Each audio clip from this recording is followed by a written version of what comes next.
Nagpapatuloy ang PTV News target ng Administrasyong Duterte na gawing miyembro ng PhilHealth ang lahat ng pamilyang Pilipino sa pamamagitan ng pagsasagawa ng malawakang data mapping.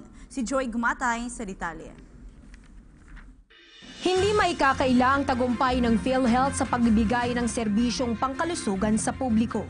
Kaya naman sa loob ng Administrasyong Duterte, layo ng bagong presidente ng ahensya na si Ramon Aristosa Jr.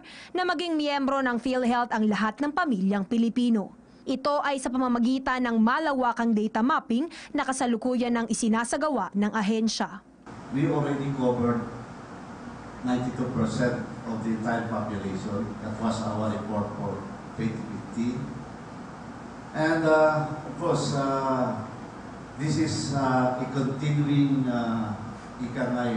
work in progress until such time that we will announce globally that 100% of the entire population are card-bearing members of PhilHealth. Liban pa rito, suportado rin ng PhilHealth Insurance Corporation ang planong magkaroon na lamang ng isang identification card ang lahat ng government agencies na nangangasiwa sa mga benepisyo ng mga manggagawang Pilipino.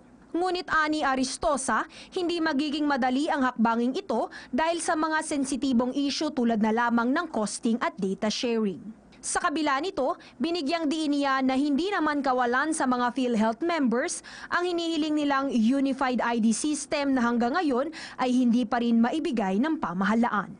Your face is already more than your ID, and being PhilHealth member for maybe compliance to the ease of doing business. Hindi na kailangan magpakita ng ID. Masasabihin mo lang, PhilHealth member ako. Sa hospital, may portal. They will check on the portal.